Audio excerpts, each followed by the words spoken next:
आज आमचे सहकारी खासदार श्री वसंत चव्हाण जी नांदेडचे त्यांचा मृत्यू या ठिकाणी झाला आहे. त्यांना भावपूर्ण श्रद्धांजली या ठिकाणी आदर करते. आणि काल परवापर्यंत संसदेत आमच्या सोबत होते आणि अचानक त्यांची तब्येत बिघडली. काही दिवसापासून ते हॉस्पिटलमध्ये होते, म्हणजे थोडे दिवस. पण आज त्यांना मला श्रद्धांजली द्यावी लागते. विश्वास होत नाही आहे. त्यांना श्रद्धांजली अर्पित करते काँग्रेस पक्षाकडून सोलापूरकडनं, आणि त्यांच्या आत्मेस शांती मिळो अशी प्रार्थना. राज्यात अनेक अत्याचाराच्या घटना उघडकीस येत आहेत. कुठंतरी कायदा सुव्यवस्था बिघडवण्याचं काम किंवा राज्य सरकारकडून काही केलं जात नाही, नक्कीच. कारण आज महिलांवर होणारे अत्याचार, आज लहान 4 वर्षाच्या मुलींना पण सोडलं नाही. ही मानसिकता इतकी विकृत होत चालली आहे, जी बदलापूरची घटना आहे.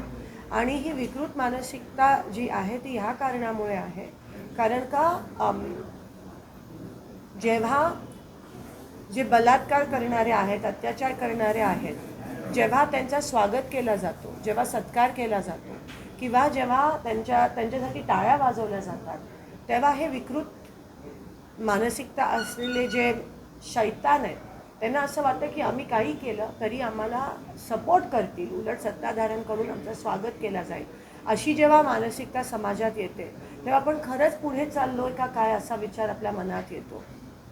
आज त्या मुलींवर असेल किंवा डॉक्टरांवर होणारे अत्याचार असतील, हे तर रिपोर्ट होत आहेत. अनेक असे आहेत जे रिपोर्ट होत नाहीत. महिला अजूनही पोलीस स्टेशनपर्यंत यायला घाबरतात, कारण का पोलीस त्यांना साथ देत नाही आहे, कारण का समाज त्यांना साथ देत नाही आहे, कारण का सत्ताधारी त्यांना साथ देत नाही आहेत. जेव्हा 4-4 दिवस लागतात कोणत्याही ऑफेन्सचं कॉग्निझन्स घ्यायला, जेव्हा घेतला जात नाही किंवा जेव्हा लगेच ट्रान्सफर केली जाते त्या अधिकाऱ्याची, तेव्हा महिलांनी जायचं तरी कुठे. आणि आज मी तुमच्या माध्यमातून सांगते, जर सत्ताधारी आपला साथ देत नसतील, जर प्रशासन आपला साथ देत नसेल, जर शाळांमध्ये कॉलेजमध्ये हे शिकवलं जात नाही की महिलांचा आदर सन्मान केला पाहिजे, तर कुठेतरी घरोघरी एक वडील म्हणून, एक भाऊ म्हणून, एक पती म्हणून कुठेतरी आपण आपल्या मुलांना सांगणं गरजेचं आहे की महिलांचा आदर होणं महत्त्वाचं आहे. जर प्रत्येक घरोघरी हे झालं तर मला खात्री आहे की महाराष्ट्रात काय देशात महिलांच्यावर होणारे अत्याचार थांबतील.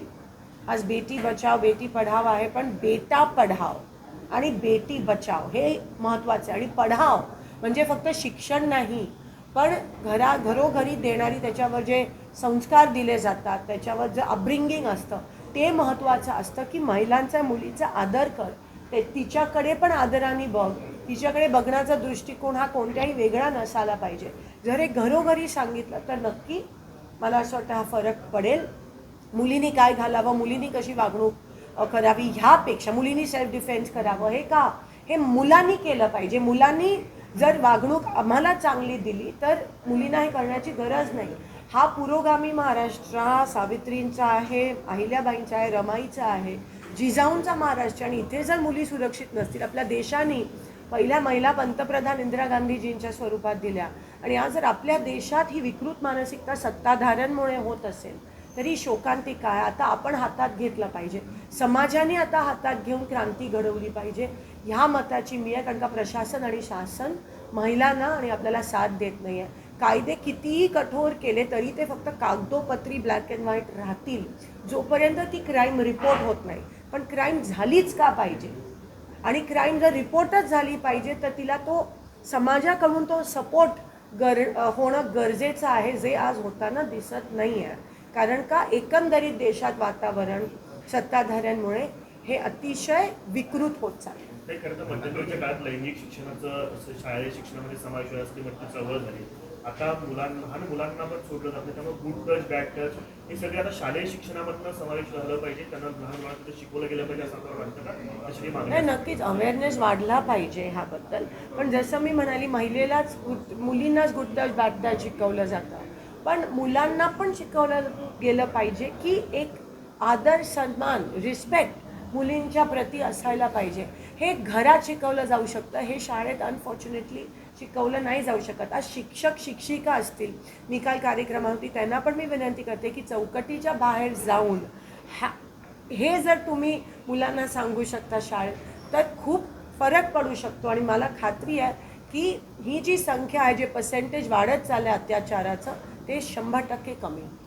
मैडम, जिस तरह आपने कहा कि महिलाओं की सुरक्षा होनी चाहिए, क्या इस पर शरई कानून के हिसाब से कार्रवाई होनी चाहिए? शरई कानून, इस्लामिक कानून। मुश्किल देखिए, कानून कानून होता है और सबको सम्मान है. जब महिलाओं के प्रति जो भी घटना होती है इसका फास्ट रिड्रेसल होना ज़रूरी है. अगर तुम 4-5 दिन लगाओगे तो फिर फ़ायदा क्या है? और 5-4 दिन छोड़ो, इसका सत्कार किया जाता है, उसके लिए तालियां बजाई जाती है. अगर ये हमारे देश में जो पावर में उनके तरफ से हो रहा है तो महिला कहाँ जाए? आज पंतप्रधान को यूक्रेन जाने को वक्त है, कोई बुरी बात नहीं है, लेकिन मणिपुर में जब महिला के ऊपर ऐसा हिंसा होती है तो मणिपुर क्यों नहीं जा रहे पंतप्रधान? इससे पता चलता है कि जो संवेदनशीलता है वो इस सरकार में नहीं है.